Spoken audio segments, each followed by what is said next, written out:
and go. Welcome to Paint Club. We are very late. Because of me. I am Mad Hattress, the cold, dark soul of the evening, along with my co-host, Rick Strohmeyer. I'm a color wizard. So, should I start saying color therapist since I've technically been certified now? You do. Oh, congratulations. Thank you. You do what you feel you must. Nope, I have a dark soul full of ice right now, so we'll pull into Obi-Wan Kenobi. You should do what you feel is right. And you're a dick. Well, it's that's not a dick move. Obi-Wan Kenobi's the best. Yes. Do you know right now in my town or in my former city, there's a Nelly concert going on right now, and it's literally packed to the brim. I didn't know that. Like no mask, nothing. And I was like, little Lollapalooza-esque. Okay. And of course, the girl who I told was, well, then you can go die faster with the rest of them. She did, like, oh, I don't like that comment. Did it get you banned from Facebook again? No, I'm going to get banned from Instagram this time. One. Oh. 5 days. 5 days until I'm off the ban, which means I'll be live for your show. There you go. We're going to do, okay. So, folks, tonight we were supposed to have a special guest. Jason was unable to make it. He is burning the midnight oil in his studio, and we wish him the best of luck. Next week, since we won't have an actual scheduled show, we will be live streaming from our show, whether it be streaming from YouTube or on Instagram. I'll figure out the setting that we can rig up there. I'm going to be interviewing these motherfuckers. It should be fun. So I have one of those selfie stick thingies, so I could just walk around like this. Like the tripod that I got, it turns into a selfie stick, so I could just nice. Walk around and interview you. So there you go. So yeah, my heart goes out to Jason and wish him the best.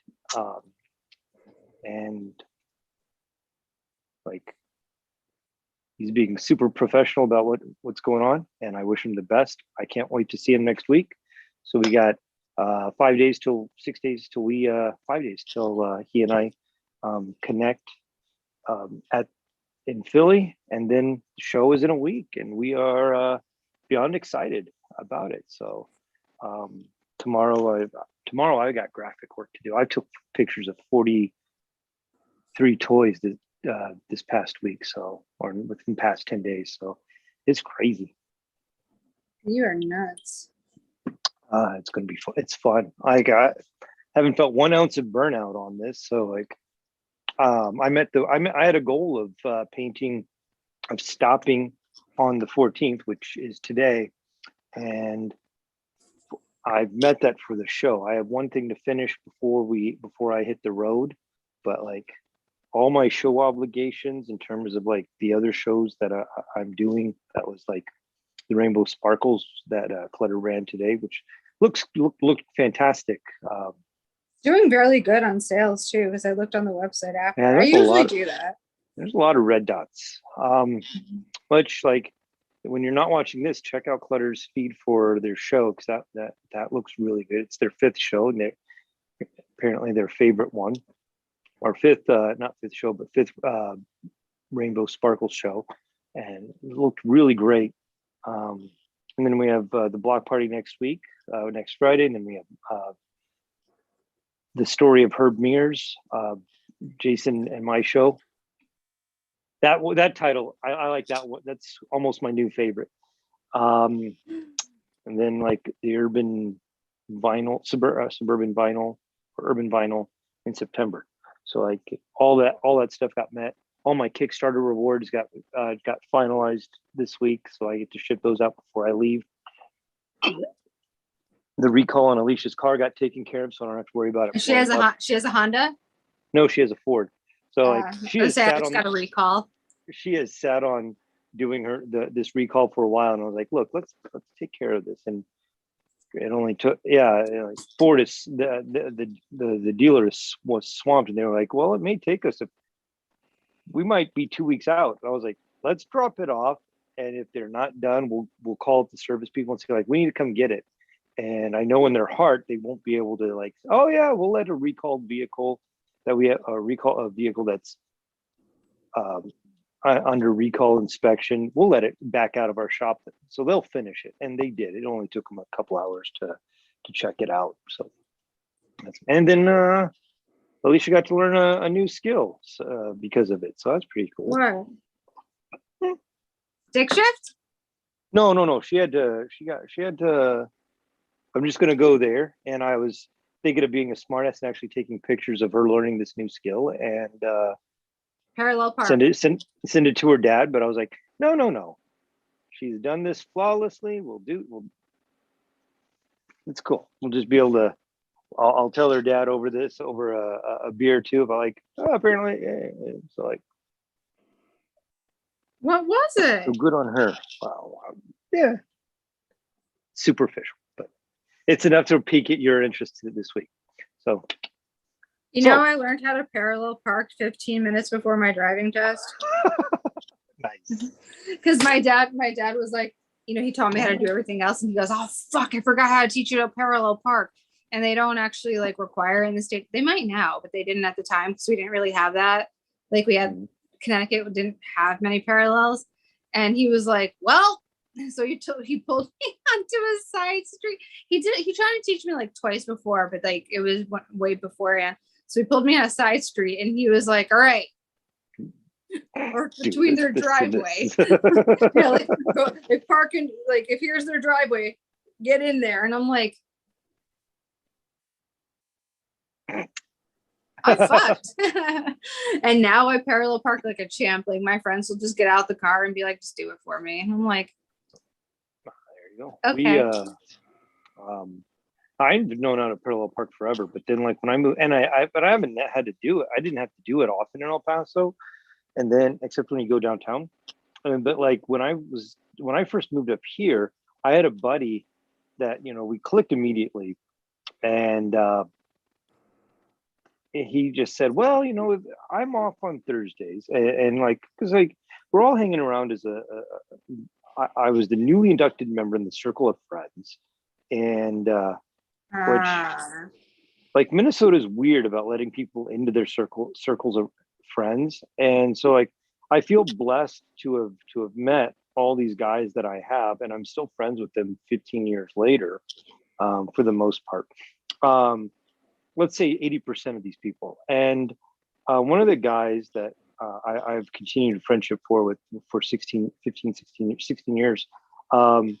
We were always at his house, and I just said, I've got to learn the lay of the land. So he had Thursdays off, and he said, well, I tell you what, if you're not busy on Thursdays, we could just go have lunch at like a different place every Thursday and learn, and you'll learn the lay of the land that way. And yeah, so that's what we did for like 3, 4, 5 months. And we were one of the first times we were in downtown Minneapolis. I was like, "What the hell is the parking lot?" He's like, "Oh no, you got a parallel park." And like it wasn't hard to just relearn this skill, but it was like, okay, got to dust off those boots. And after a couple of weeks of doing this, I was like, and I had a little tiny Ford Ranger, and I could parallel that. I could parallel that park that thing like a champ. And now that my the new truck is way bigger, and it has the fancy camera in the back, it's like I don't park that as well as I did my little Ranger. However, somewhere I have a picture too from my old phone, but of my parallel parking job in Brooklyn, 2 different times where I didn't have but this much space between my bumpers by the time when I finally got done, and maybe I had like 20 point shifts to get in there, but I was like, I'm gonna fucking get it in this spot. And like the first time was like 4 years ago when I drove out there, met RX-7 that time, and actually I met a lot of the I met some toy folks at that time, just inadvertently, RX-7 and Tavon and Alex, and like I had parked this thing there, this truck there, and then we went and did our thing. And when I came back, I was like getting ready to pull it out. I was like, oh no, I got to take a picture of this because Alicia's not going to believe I parallel parked it here. And sure enough, she still doesn't believe that. And then I guess 5 points in 2018, I was sharing a place with two other people, and we got a spot half a block down from the Brooklyn Expo Center at the wow. And I was like, and my buddy's like, you're not gonna fit there. I'm like, oh yes, I will. And I'm just like, I ratcheted that sucker in, and then they're like, oh cool, let's go. And I'm like, oh no, I had to walk across the street and take a picture. I'm like, nope. Like, oh my goodness. And then I had been, we by the time we get there, like Josh of Clutter had like, he's backing in his car and he's backing in his vehicle and he pulls in and he's like, he gets it all the way to the door like by a quarter of an inch. And I was like, wow, that's really nice job. And he's like, oh no, it's all because of the camera. And you're like, okay. So like, what they need is a front view parallel parking camera so that you could like be able to have a camera like right down. So you could like, but I know now the technology is to be able to have smart park and all that other crap. Hell no. I don't like that idea. Nope, I don't trust that shit. So yeah. So the long time tangent. Nicole, what are you drinking today? Oh, nothing. I had alcohol earlier. Ooh. So I should probably get water or something, right? Water is life. Water's how I don't die. There you go. What are you drinking? Nothing finer than a Shiner. So. Shinerbach. I actually know that. Yeah, 4 years ago in Brooklyn, it was $4 a bottle. I'm like, holy shit! Like I was down by Aaron's apartment. Is that cheap? Since the 6-pack here costs about $8, yeah. Yeah, we were partying up in the balcony, the rooftop at Aaron's apartment, and I went down to go get some beer. And and Aaron's with me, and I'm like, oh, cool, it's only $4. And I go to grab one, and Aaron's like, that's a bottle, not a 6-pack. I'm like, yeah. Oh. Yeah. So I got two, one for me and one for Rico. Yeah, they don't play down here, man.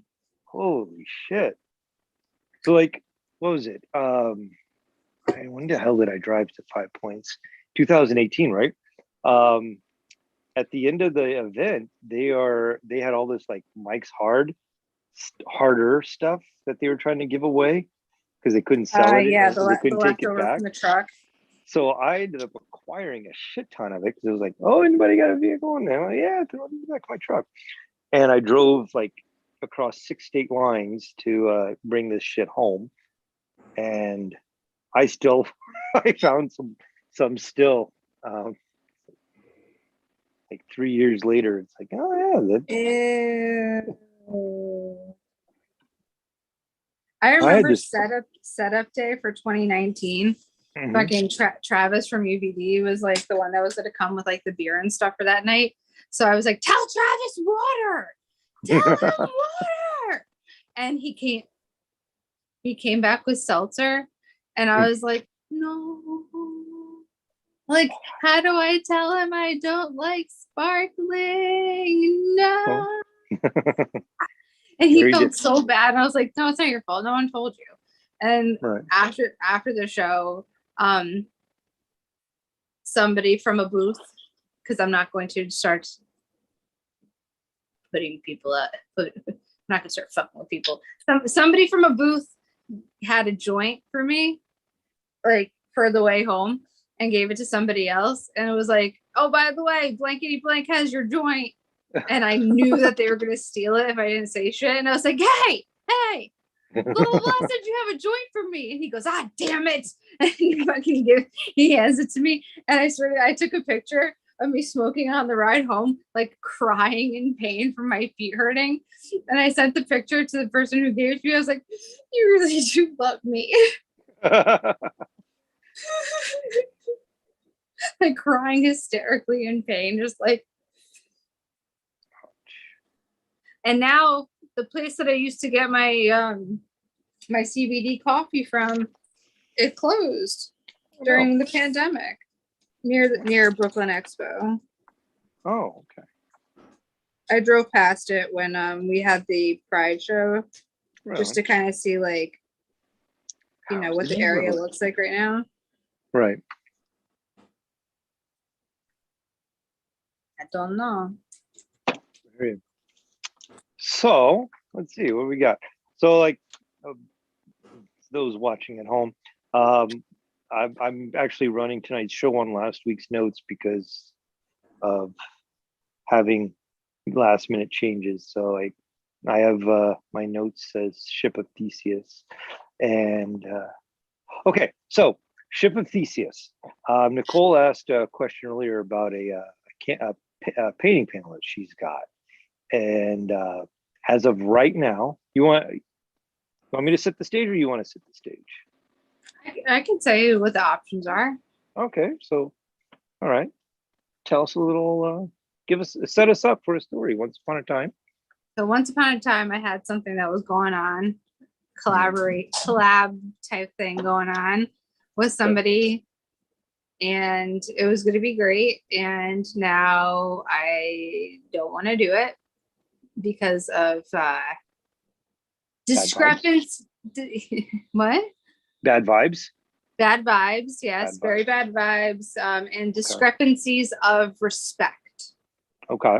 Ooh, that's what I like that one. Discrepancies of how we respect others. Discrepancy of respect. I got to write that down. That sounds really good. Discrepancies on respect. So my options are, because I did all of the part that I needed to, I can wait until the annoying human being allows me to have some address to ship this to, or I can paint it over, or I can break it in half with my knee in anger. And then this is what led Rick to, let's talk about this lie.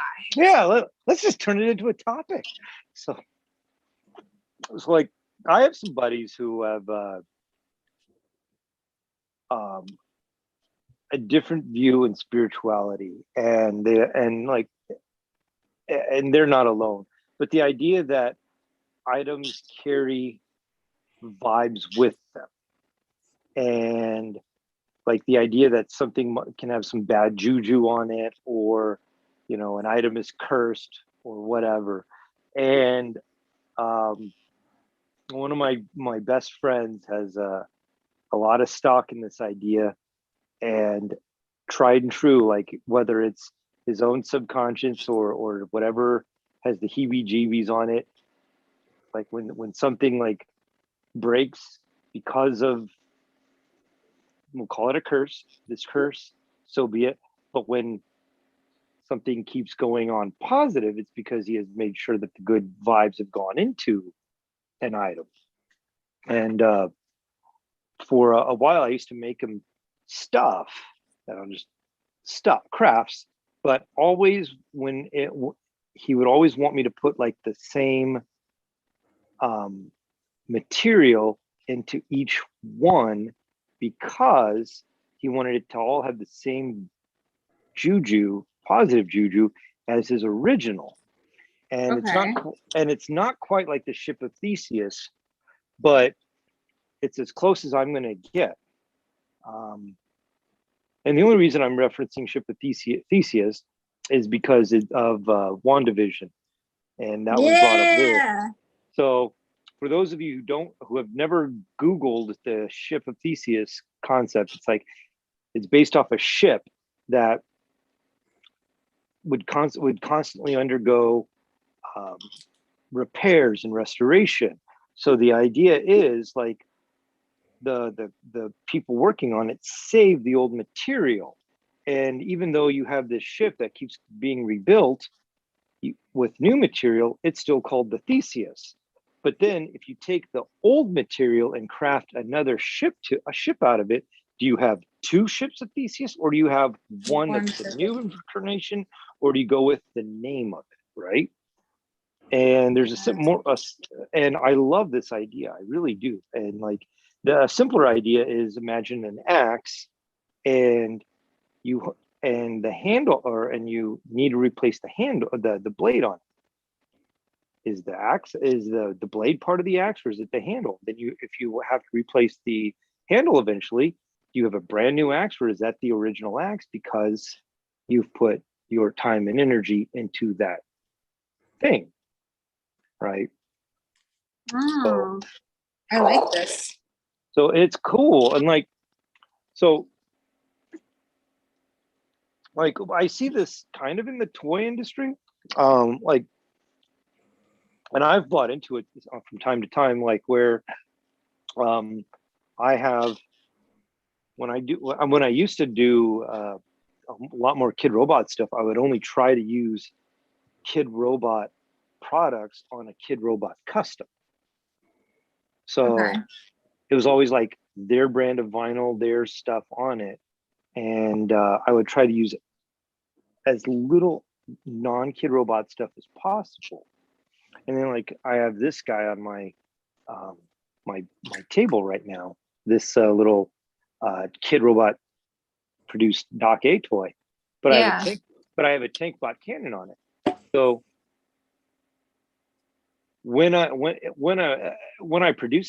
finish this, I sure as hell would tag Doc A on this, but because I'm using a tank bot cannon, I'm going to tag Clav just because it's both. Using the tank bot saved me, using this extra tank bot cannon saved me a shit ton of time having to cobble one out of scratch.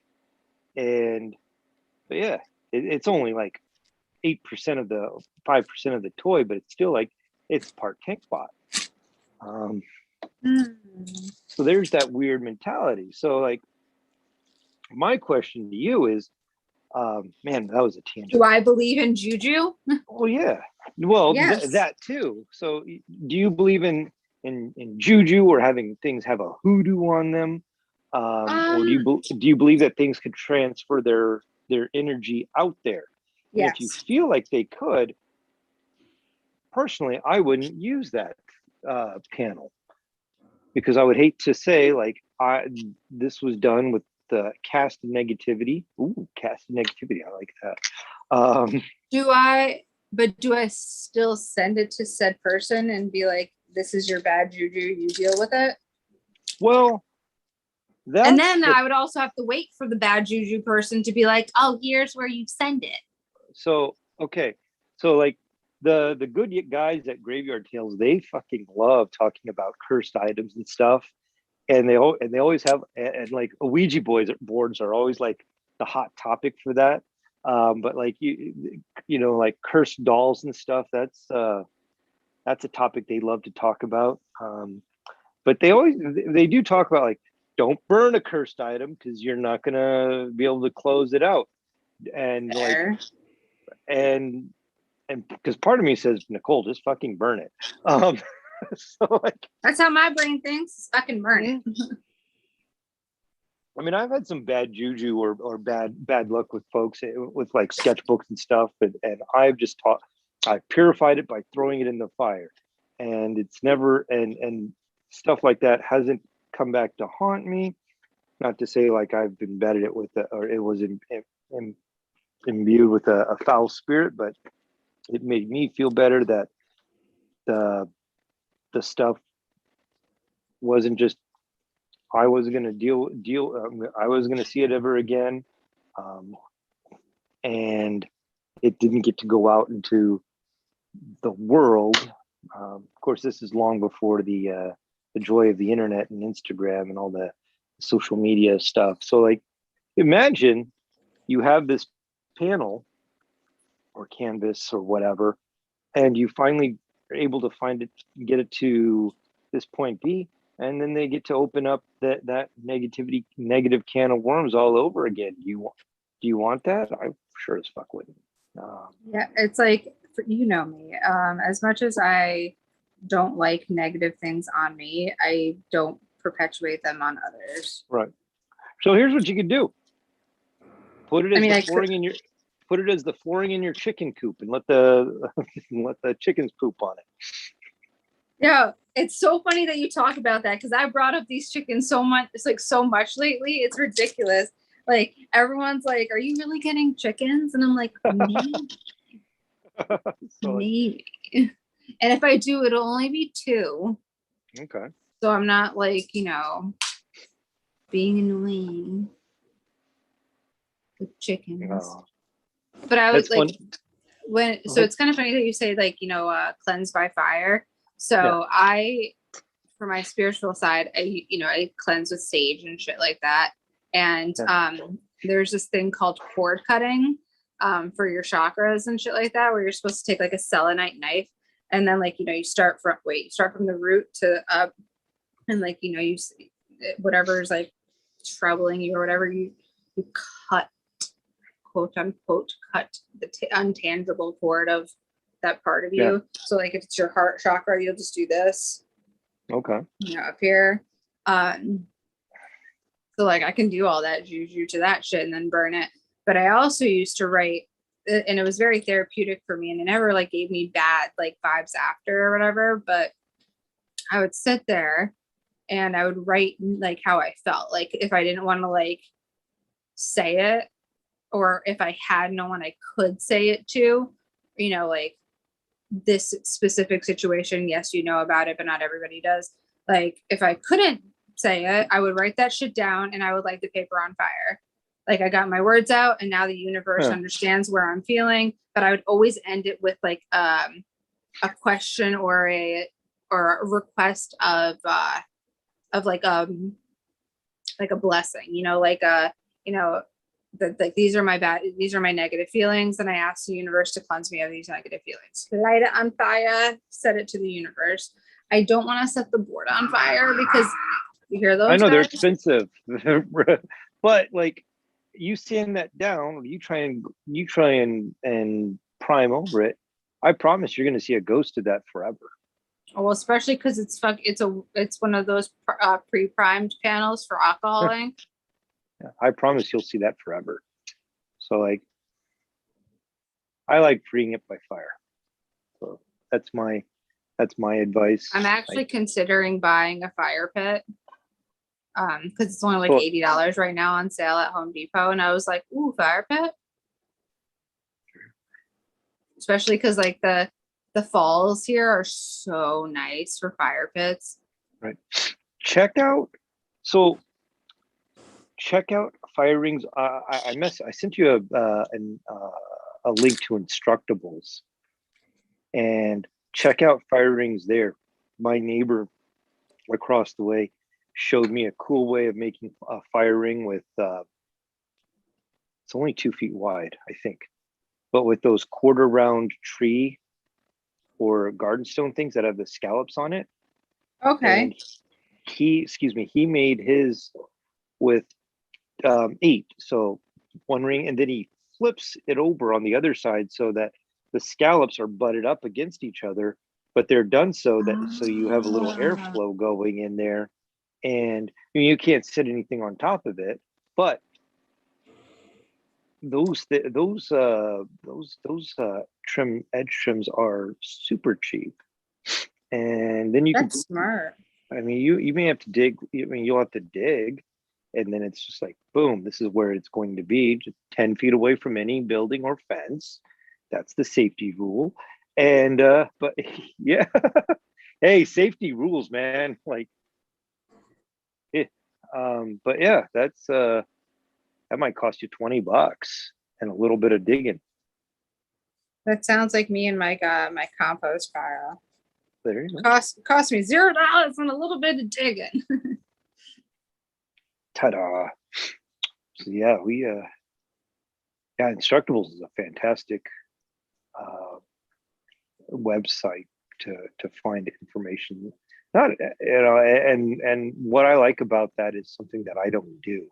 I almost never do works in progress of stuff I'm doing, unless it's at the end of the day, and even then, like I may not take a picture of it. But I'm always of the opinion that works in progress slow me down.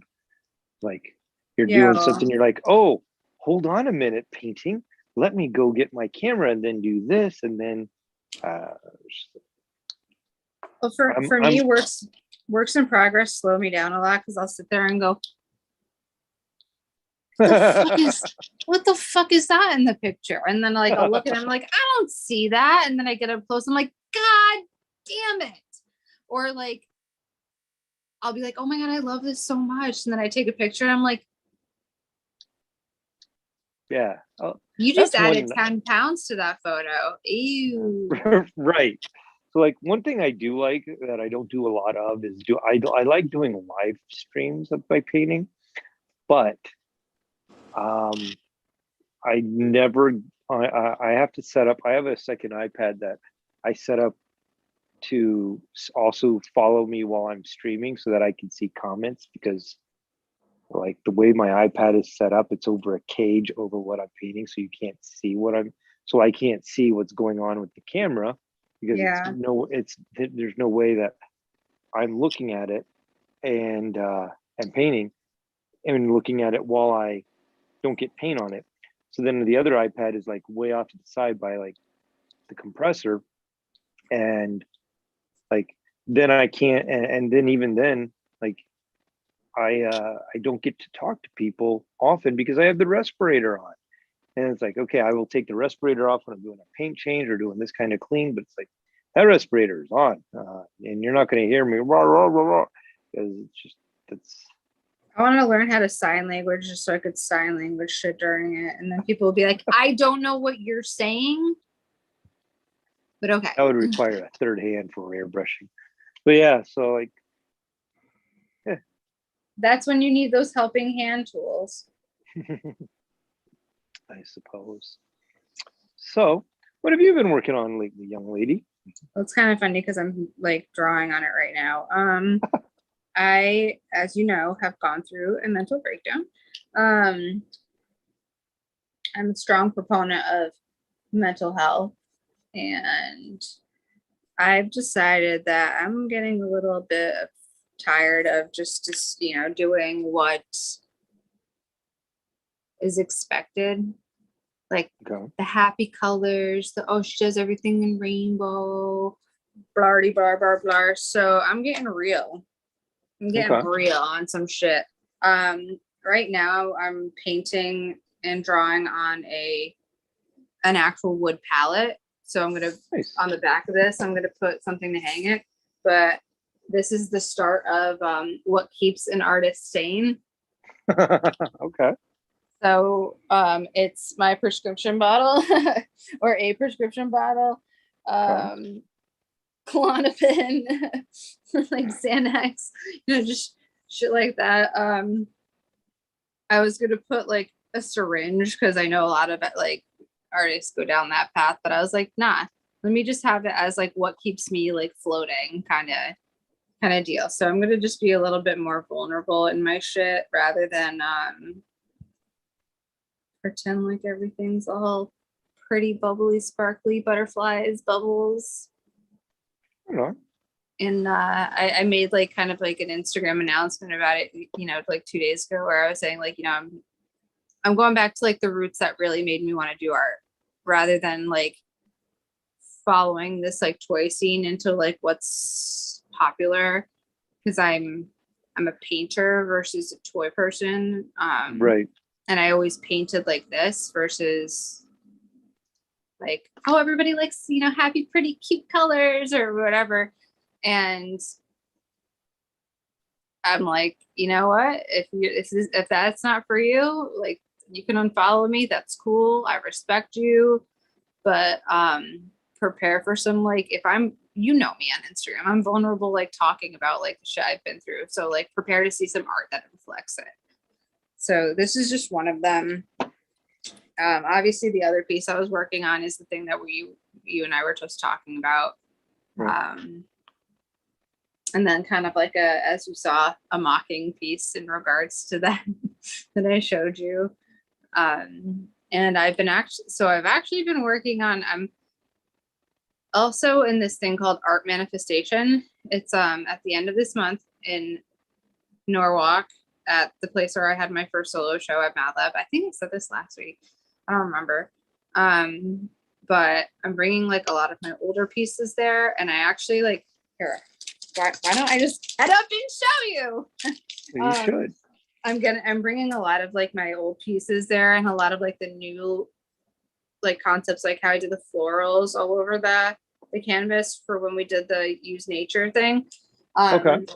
But like I'm kind of going back to other like ideas also. So like how the Sank toy painting I did sold, and it did pretty well. So I'm starting on like kind of a similar one where he's pretty much the same design, but he's going to be like on that like okay cliff kind of deal, and this is going to be like color blocking rather than like looking like it's underwater or whatever. So it's like that's one thing, and then I'm gonna do some Alice stuff to like just keep on brand, but a lot of it's gonna just be like, you know, raw shit. Oh. And if it doesn't make any sense because it's abstract, well, you know,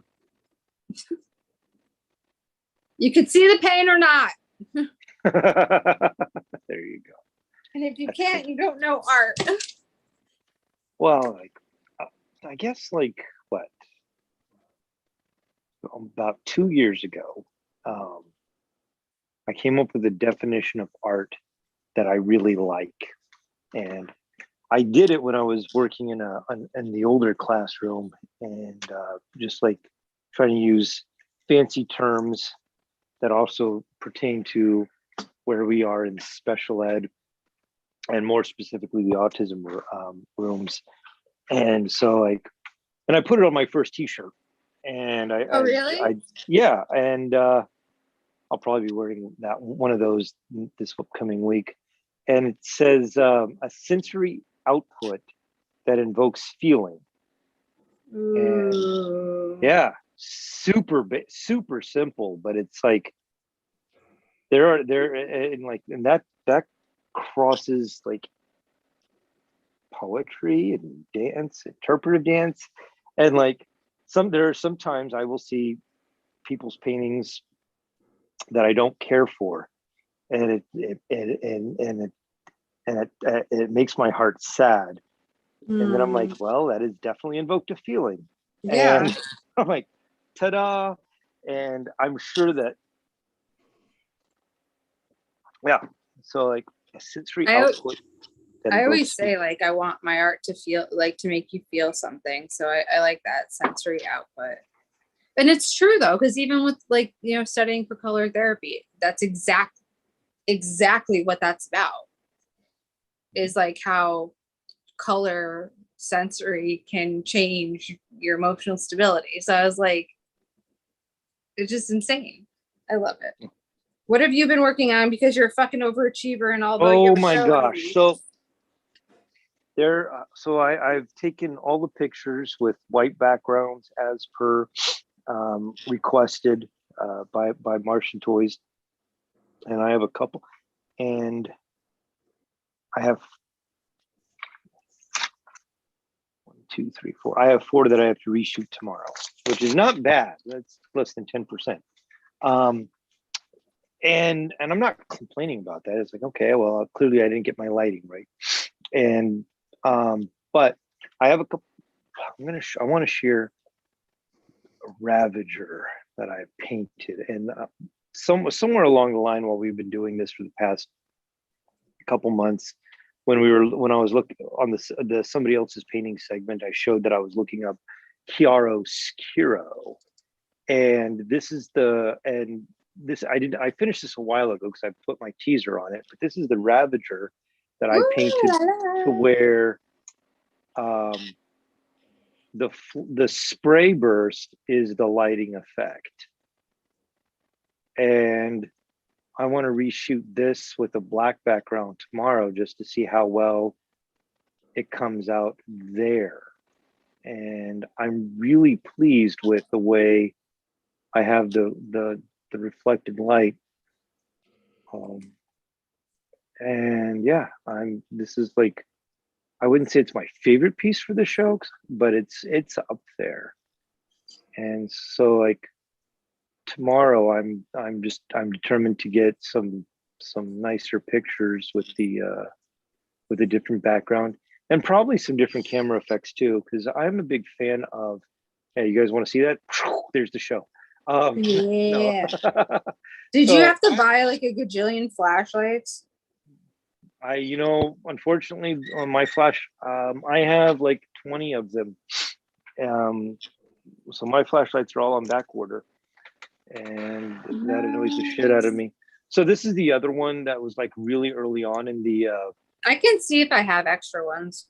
oh, thank you, but you, I know it won't be enough, but like an extra 2 is fine. No, I appreciate it.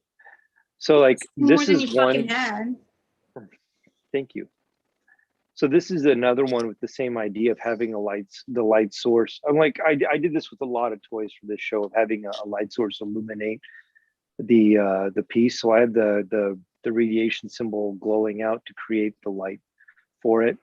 And so it's all lit from there, and you can see it coming off the hands, the face, etc. And then when you go into the black light, boom, it's just like Literally like lit up from his fucking head. I love that. And thank you. So that's Skadoots. And that's good hoots. Well, Skadoots bought a toy for me, and I got it done so I could give it to her at the show. And then I'll share. These were also early on, but shoot, and everybody gets to see the whole show as I'm scrolling through my camera feed. Stop doing it like that. Yeah, I'm dumb. All right, so we're gonna go with a Megatech, and which one? Do this one. So here's one of the 4.5 Megatechs I have going for the show, and I based these 4 Megatechs loosely on a Star Wars theme, where like what I like about the tech is it's got like the head and the body are unified design, but if you can use them on their own for themselves. So I took inspiration from Star Wars to make these 4, and where like instead of saying, well, this is a Darth Vader or a Darth Maul or whatever, I decided to base these off the inspiration of the X-Wings. And nice. So this is I want to say the Poe Dameron one. It's really convenient that Poe Dameron and my dad's racing colors are one and the same. So that's cool. So my dad's racing colors were white, orange, and black.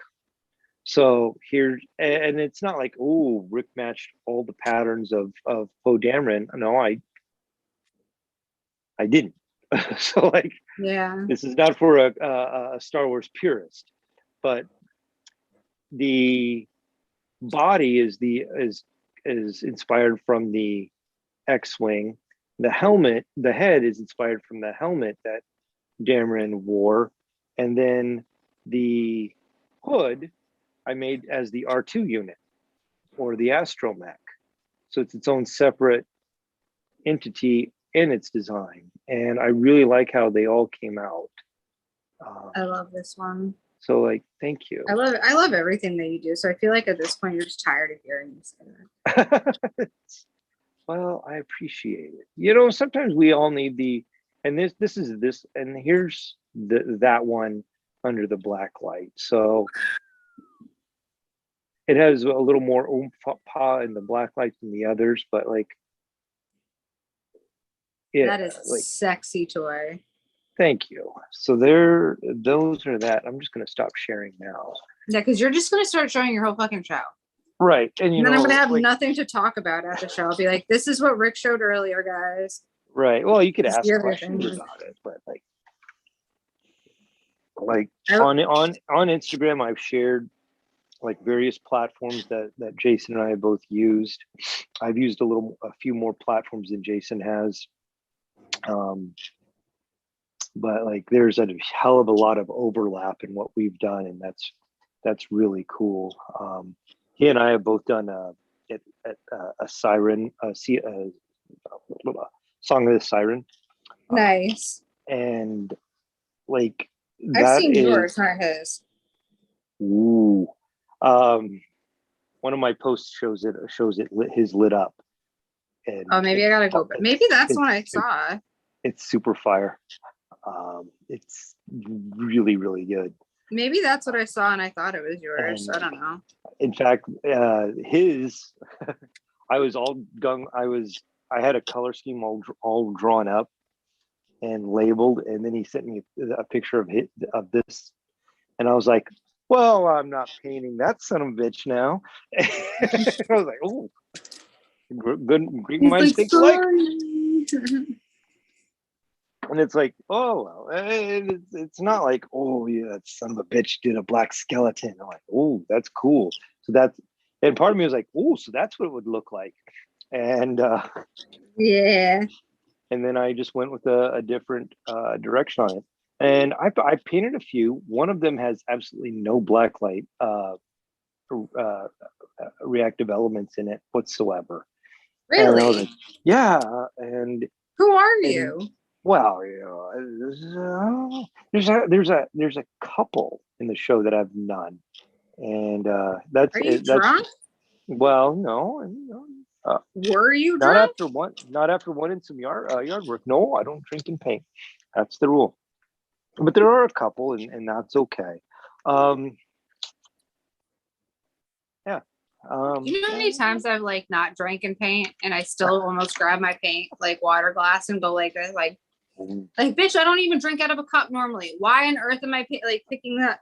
Like what? I have accidentally put my brush in the wrong vessel, and I was like, I put it in there, katunk, and I'm like, and I was thinking, oh, that's too tall of a, god dang it, I did that. You instantly are just like, your brain just instantly goes. Well, and that's how we get mold.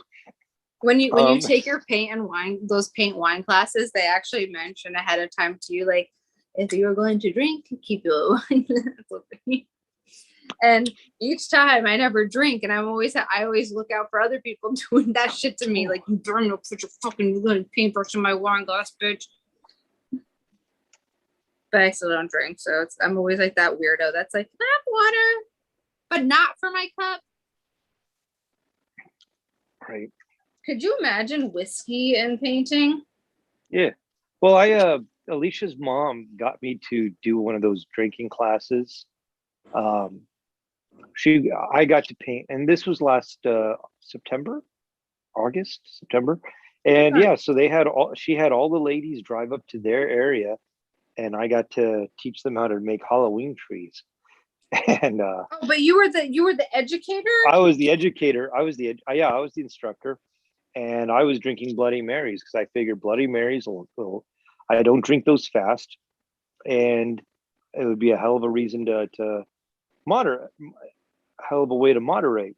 And like, I'm like, cool, I'll be drinking with 8 old ladies. Only one of them was drinking, and so I'm like, oh, great. This is what it's like. This is what it's like to have 7 sober cabs. It's when I would go to that shit, fucking, the instructor would be like, and next we're gonna do this, and I'd be like 15 steps ahead of the instructor, because like, not that like I'm like sitting there going like, oh, I know the technique that's coming up. It's just like I can see something, and Nicole's doing Nicole. Yeah, and I'd be like, everybody else is sitting there like this, and I'm like, oh, sorry, my skirt. I'm sitting there like this. And like, here's the easel, and I'm flipping it down like this, and I'm just like standing over it and shit like that. And people are like, what is this bitch doing? Tossing the easels to the side, going like, let's do it. She's not following along. No, I had a I had a good enough time. I had a good time doing it, and to where like at Christmas time when I went to go see my mom, I was like, "We're gonna be quarantined for 5 days together." I'm having mom paint do something with me, and I know I shared it on Paint Club, but I was like, "Yeah, we're painting. We're doing something painting together." I remember that, and I was like, oh my That was fun. And like one of my buddies that I stayed with in Albuquerque, we ended up painting something too. And then on the way back, did another painting. I had so many supplies just left over in the truck. I was like, yeah, let's do this and this. That was a lot of fun. Like Rick's traveling paint company. Rick's traveling paint company. If DesignerCon happens, you know, due to the unfortunateness that's going on in this world right now, Colin and I are gonna have a collab, like, and since I'll be staying with him for a week, we figured that's plenty of time. That's cool. That's very cool. It'll be the first collab I have with an artist since this one's going to the fire pit. Well, you know, better you find out early. Yeah, it's kind of, you know, it's also really hard to like, because a lot of people want, like for collabs or whatever, a lot of people want the alcohol ink work that I do on the collab. And I'm like, okay, I don't know how to explain this any better, that it requires a very specific like porousness, texture. Like, yeah, I could, but like if you're talking about me throwing the alcohol ink on it and like, you know, with like air or whatever, it's not going to have that wispy shit. I could sit there with a paintbrush and try, like, make a pattern on it. Could you be the first one to do that and then pass it on to like whoever else and they work around what you did? I'm sure. Okay, so like then everybody's happy. Yeah, I would like to find a blank to test, or I mean, I shouldn't say I'd like to find a blank. I have a blank I could test it on. I want to test even like a toy, but like, or is that what you're thinking? Or is that what people want, is to see like your alcohol ink on a toy? Yeah, because like for canvas, it's no big deal. I could sit there and make like, I could do whatever, and you can illustrate your fucking figure or your character over it. You know, boom. Like I did that with Luke's bear once, where it was like all black and red. Because it has to be flat, right? It doesn't have to be flat, but like, so like if you know, if you want it to have like if you want me to use the heat technique and like let the air blow it, kind of has to be flat. Yeah. Okay. I could like try to maneuver around, but it hasn't worked out the way I expected it to. But I can also use my alcohol, because I have specific paint brushes for that, since it, like, you know, alcohol obviously damages the brushes. We use cheaper ones for that, but like I could pattern design it. It just wouldn't have that like natural flow. Okay, so what about like, so the flattest blank that I can think of is a metal. You know what that is? No. Oh my God. So Jeremy Metal, designer of the Mad Can movement. Okay. Let's see. I'm getting there. I'm working as fast as Google can, and with my no. There we go. We're gonna. I don't want to. We're gonna screen share this because I don't know where I can grab a. I have one. I just don't know if I can actually grab that. Check this toy out. Oh, I know what you're talking about. So that toy, it's not 100% flat because the teeth, it has a bit of a, I'm not going to share it anymore. So it has a, actually this little dude is cool too, because guess what? Flat as a button. Flat as a button. So like the metal is cool. Like I heard Jeremy talk about it once on a show. that he designed it so that it would be like easier to put like decals or stickers on because of all the flat surfaces. And like with the style that I've been doing as of late, and as of late, I'm going to say the last 2 to 3 years, that I have found that is like the best designer toy in terms of customization. I guess like 4 or 5 years ago, I acquired a boatload of the 5-inch versions, and I made like I made a cool robot series with them, and it was pretty fun to be able to join pieces onto them because everything's so flat. There's some curves on it. The front of the face has a slight curve, like an old television, like a CRT television. But it's not hard to like cut around with that. The torso has a little bit of a curve to it too. And the back isn't exactly flat, but it's really close. And even the top of the head, it's flat, but it's got a nice curve to it. But there's enough flat surfaces on there to make it worth your while to think about. Yeah, even with like a little curve, it's fine. It's just like most toys, as you know, it's like, oh, like here's a remote. Here's a hole, and here's a crevice, and here's a bump, and you're like, I'm done.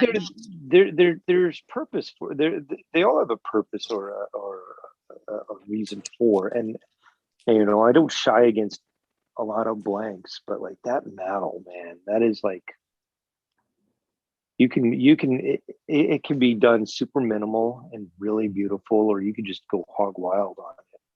And it's, to me, it's the perfect blank. Like whenever I'm like, if I watch like Spanky Stokes or Toy Chronicle, and they start talking about blanks, I'm always like, the metal is the best one. Like, just hands up, you know. And then on the flip side, now he's got like a highly detailed Mad Can out.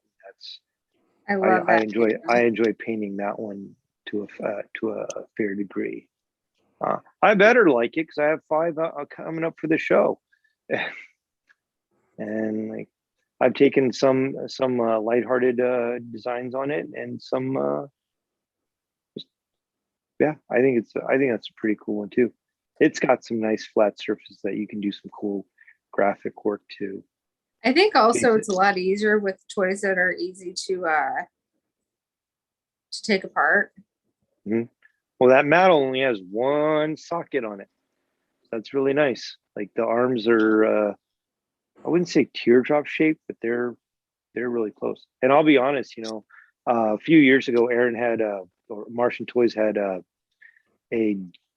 DIY blank competition, and the toy that I painted, or not painted, designed, was loosely based off the metal, where the idea that I also want to have a lot of flat surfaces that are easily accessible, and only 1 socket if that head's going to come apart. And I think it's really nice. Who won that? That was won by Gary Ham. That's when the Jaspers. I was going to ask if that was Jasper. The Jaspers are pretty cool. They it's that ghost shape, anthropomorphic ghost shape, and I have not customized one yet. One day I will. Hell, I haven't even touched a CanBot. So yeah, I mean, like, apparently and that'll come to an end soon. I'm sure I'll be customizing CanBots as soon as that Kickstarter gets wrapped up. But yeah, you'll have a bunch of doubles if you get the commons. Yeah, I'll have a few. I supported that. That's cool. So, all right, it's weekly background sound. What have you been listening to when we're hey, you know, not bad for having an ad hoc show notes.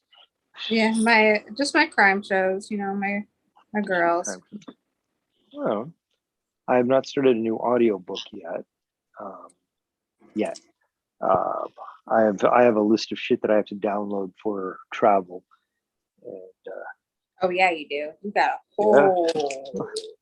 Well, I am leaving early Wednesday morning, Okay. and I plan on getting to Chicago at what I hope is an okay time to not spend more than an hour going through it.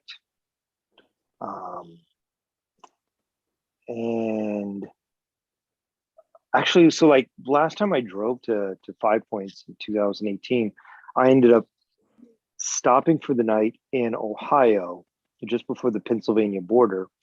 And yeah, and I stayed at this like little a motel that looked very retro. But Ooh. yeah, it's super. They actually had keys. And, yeah, and they were in the process of renovating the whole thing. It had changed ownership, and they were gutting it out one section at a time. So I got a room for a decent deal, and it was you could still smell the paint. Um, Wow.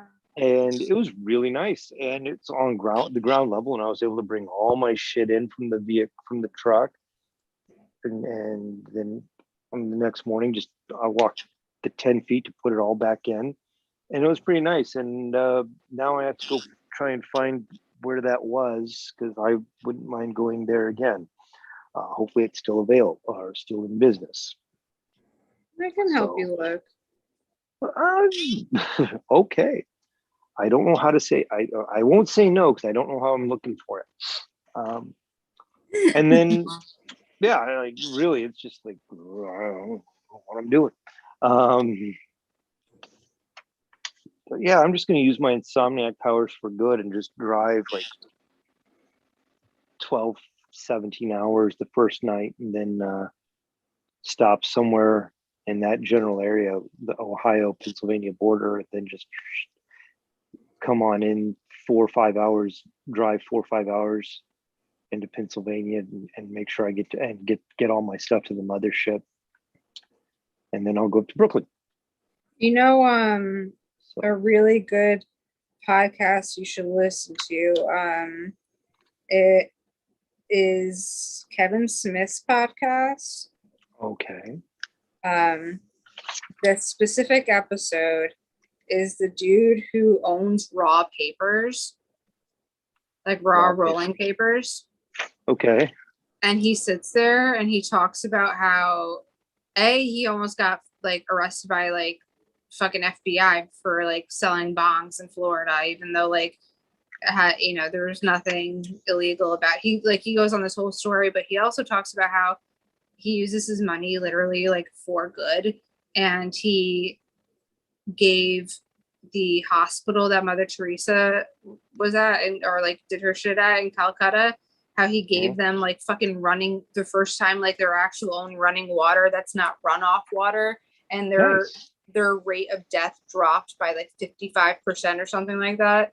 And like he does all this, like he explains it all in that, besides just that, like that he goes to like different countries and like does all this different stuff to like, because clean water is necessary, and he's trying to do something in Flint, and he's actually really trying to like better the world.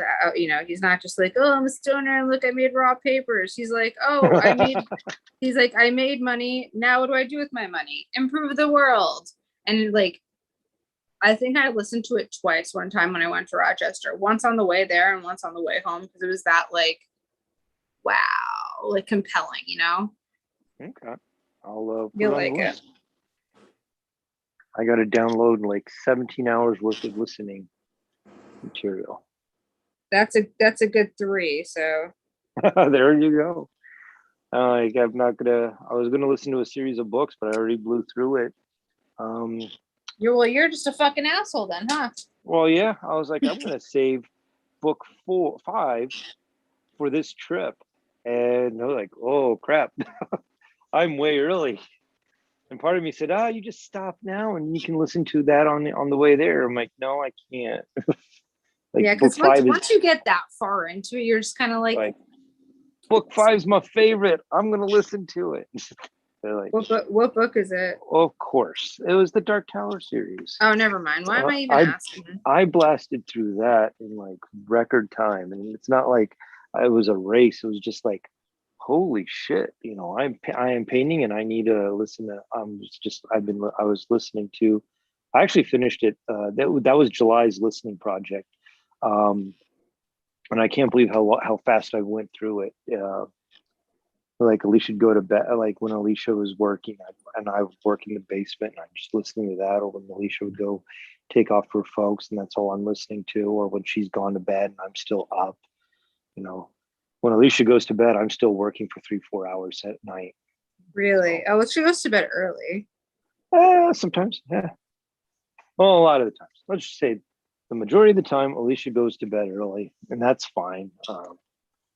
Like she used to stay up super late, and then like whatever job she had for this current one, like ruined her, because you know she'd have to get up at 3-4 o'clock in the morning to go babysit people at 5, and so yeah, and not that she was, yeah, that's what she was, an overpaid babysitter and underappreciated, or underpaid, underappreciated, understaffed, the three unders, you know. Story of public education, but yeah. So yeah, so this is actually the last scheduled broadcast for the month of August. Sorry, it's only 2, but show, let's go. So we're gonna throw out the homework tonight, and you get a whole like 3 weeks to take care of yourselves. So the idea is, I don't have a visual example for at the moment, and that's makes me a shitty person.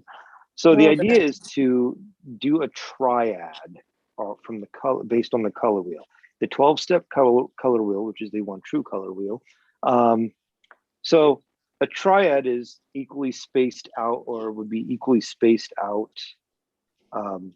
sections of a 12-step color wheel, whether it be your primary colors of red, yellow, blue, red, yellow, blue. Yeah, I'm just like, or your secondary colors of purple, orange, and green, or your tertiary colors of blue, violet, red, orange, and yellow, green, or blue, green, red, violet, and yellow, orange. I hope I didn't crisscross those, but that's the homework challenge, to use a triad from the 12-step color wheel. Now, yes, you can use black and white and any other color in between, but to incorporate that in the mix, and I'm basing this mainly because I miss my, it's a cool design concept to be able to use that. People use the triads all the time. If you start looking for them, all of a sudden it's like blue car syndrome. Once you start looking for it, all of a sudden it's everywhere. And let's see. And I say that as I can't find one in my studio, because I just see a lot of complementary colors. So yeah. I would say, hold on, let me get my color wheel, but I literally have no idea where it is. Yeah, I'm just looking at complementary colors right now.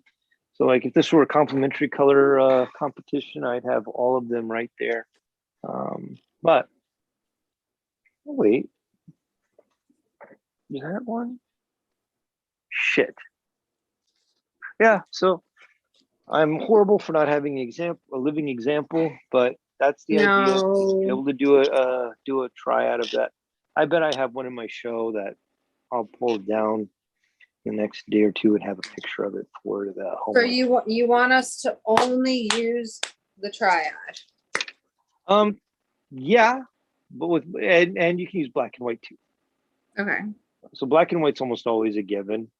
It's like I watch some painter challenges on YouTube, and they're like, oh, we're only going to do 2 colors, and then one of the hosts feels like being a villain, like, joke's on him, I primed it black first, so I'm going to be able to have 3 colors. Like you could really jack at it. Right. So yeah. I love that. I love that. I'm like, really? No, and if it's alcohol ink and you go to pull out the ink color, you really have like 5 colors because it's red and yellow and depending on which ink it is, you can pull out all of the colors. And like if you use the right kind of black and thin it down, you're actually going to pull out like whatever extra pigment the manufacturer put into it. Like once upon a time in college, I ran out of white from Liquitex. Liquitex is titanium white. So on my way to school, I ended up picking up a tube of Liquitex's The Basics white, titanium white, because that's what I could pick up at the time. And it says titanium white on it, but there's like a little bit of yellow in there. So all the paints that I had mixed with, because we were doing a ton of grayscales, there was just a little bit of yellow in there. So everything looked warm compared to what it was. And my professor was like, why is there a little yellow in there? I'm like, I don't know. And like, she realized what I had done, and she's like, well, half your grayscale is nice and cool, and the other half has this yellow tinge to it. And she's like, you're gonna have to redo one of those. Either you redo the grays with the basic white, and they're all just a little yellowed, or you just wait and get more titanium white to have this continuity. So what'd you do? Yeah.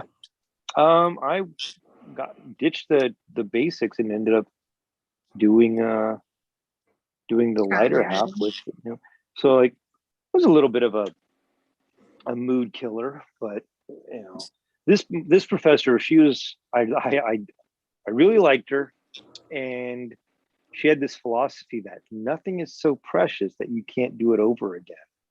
Ooh. Yeah, so like you tell that to somebody who's like, I worked my soul out for a day to do this one thing, and all of a sudden it's like, well, you still have 6 days. Yeah, tell her to tell that to Leonardo motherfucking da Vinci. But this was the philosophy, and it's not a bad philosophy. It's like, well, like when I made I'll say 2. I took a saddle making class once upon a long time ago. Saddle making? Yeah, saddle making. Dude, I'm from Texas. So that's fair. The instructor said we were going to make 2 saddles. Okay. And the first one, and he said the first one's going to be your shitty one. And the second one is what you're going to showcase.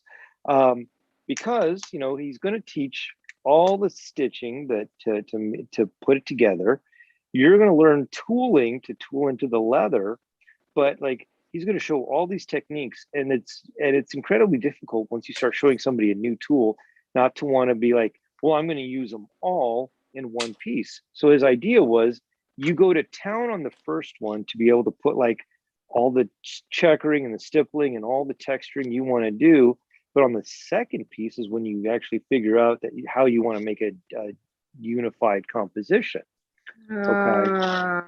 Now to take this into a graphic design concept, when you see a lot of first year graphic design students, once you get to teaching sequential art using Photoshop, it's clear when you have people who haven't used Photoshop a lot, and like every frame in their story is a different filter, because they just want to show off all these different they use it as a swatch book instead of like a story. So yeah. Okay, I get it. And you either learn that really fast, or all of a sudden it looks like all your work becomes like a series of examples. And so and it's just a development tool. Yeah. Kind of like that. Interesting philosophy to close up the night. So, with that being nothing's said, too precious. Okay, Michelangelo. Hey, How many times have you repainted a thing? I know for me, but I'm talking about Michael. Yeah, could you imagine if your professor was like let's just say around like during that time and just stood underneath him and go like while he's doing this assistant chapel going, nothing's too precious that you just can't redo that.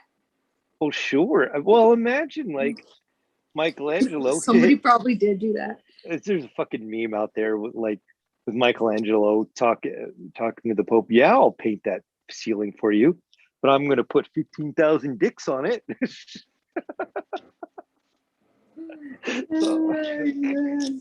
I always love the memes where it's like, yeah, like it's something similar where it's like Pope asked Michelangelo to paint the chapel. Michelangelo goes, "Oh, no restrictions, you say?" Or like Pope says, "Do whatever you want," and Michelangelo goes, "Anything I want, huh?" 15,000 dicks later. Which literally reminds me of my whole like ability to now go have chickens. See, there you go. No one specified. So there you go. So Nicole, where can people find you? Next week at Rick Stroh and JFO show. Woo! Okay, but seriously, with strawberry lemonade cupcakes. There you go. I love that idea. And whatever JFO wants because he gets what he wants to. And you can find me on Instagram at the.madhattress. And in 5 days, you can see me back here. And I swear to God, I won't get banned again because I'm going to just be posting professional things and not me telling people to go fuck off or I'll trade weed or anything that might get me banned. Uh-huh. Never is what God listens to when he wants a laugh. All right. that old quote. And where can we find you in the next week? Well, let's see. I'm on Rick Stroh, RICSTROH on Instagram. And in 7 days, I'll be at the Mothership in Philadelphia for the Mr. Fresh Stereo Boys show with JFO. That's still my favorite one. I'll tell you why the story of Herb Mears is one of my favorites there.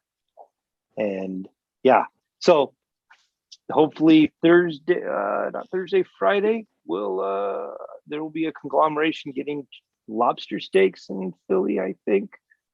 If not on Sunday, we'll be doing something too.